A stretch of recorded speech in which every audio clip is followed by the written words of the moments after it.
Hi guys, welcome to clinical centric. दोस्तों, बच्चों में लार टपकना काफ़ी नॉर्मल माना जाता है। जो 15 से 19 साल के बच्चे हैं उनमें लार टपकती रहती है, वो नॉर्मल होती है, जिसे ड्रूलिंग कहते हैं।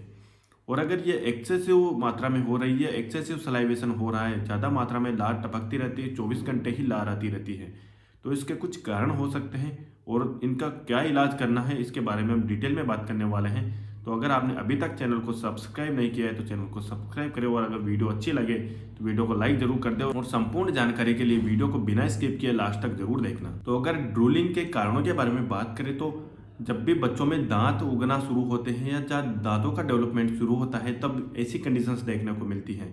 उनमें एक्सेसिव मात्रा में सलाइवा प्रोड्यूस होना स्टार्ट हो जाता है जब भी कोई फिजिकल चेंज होता है उनकी बॉडी में।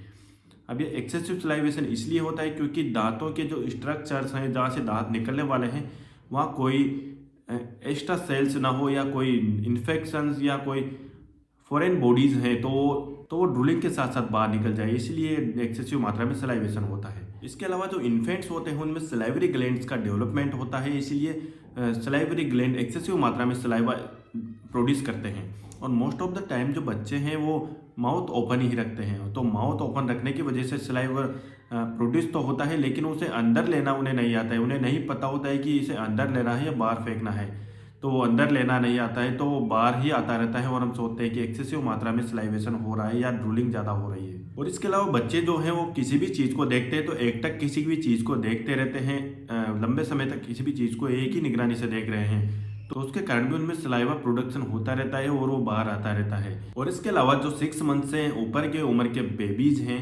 मतलब 6 मंथ से पहले तो हम सिर्फ और सिर्फ ब्रेस्ट फीडिंग करवाते हैं, लेकिन 6 मंथ के बाद जैसे ही उसे एक्स्ट्रा फीडिंग स्टार्ट करते हैं तो उसमें ज़्यादा स्पाइसी या खट्टा फूड देने की वजह से भी एक्सेसिव सलाइवेशन होता है। और स्पाइसी फूड अगर ब्रेस्ट फीडिंग के दौरान मदर भी ज़्यादा लेती है तो उसकी वजह से भी सलाइवेशन ज़्यादा होता है बच्चों में।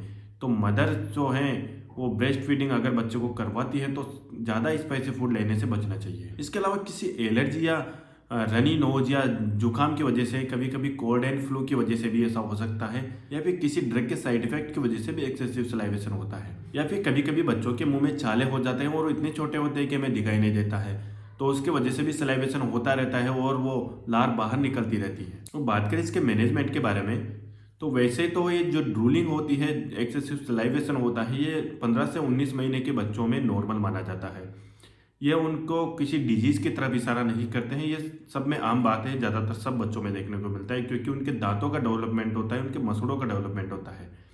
और जो इन्फेंट्स हैं उनमें सलाइवरी ग्लैंड्स का भी डेवलपमेंट होता है, इसकी वजह से भी सलाइवेशन ज़्यादा होता है। और वैसे तो सलाइवेशन अच्छा माना जाता है बच्चों के लिए, क्योंकि ये डाइजेशन में भी हेल्प करता है। तो बच्चों को सॉलिड फूड्स दे रहे हैं या बच्चों को जो भी फूड्स दे रहे हैं उसमें अगर स्पाइसी या खट्टा फूड अगर आप अवॉइड करते हैं और फिर भी सलाइवेशन हो रहा है तो इसका कोई ज़रूरी नहीं है कोई मेडिकल रीज़न ही हो, क्योंकि सलाइवेशन बच्चों के लिए फ़ायदेमंद भी माना जाता है। वैसे तो सलाइवेशन अच्छा माना जाता है और 2 साल की उम्र तक सलाइवरी ग्लैंड से डेवलप हो जाती है, लेकिन अगर 2 साल की उम्र के बाद भी एक्सेसिव सलाइवेशन हो रहा है, बार बार लार टपक रही है, तो आपको तुरंत डॉक्टर से संपर्क करना चाहिए और इसका इलाज के लिए आपको जो आवश्यक ज़रूरी दवाइयाँ हैं उनको लेना चाहिए। और कुछ दवाइयाँ मार्केट में आपको मेडिकल पर आसानी से मिल जाती है, जिससे सलाइवा की प्रोडक्शन में रिडक्शन हो जाता है, सलाइवा कम मात्रा में प्रोड्यूस होता है।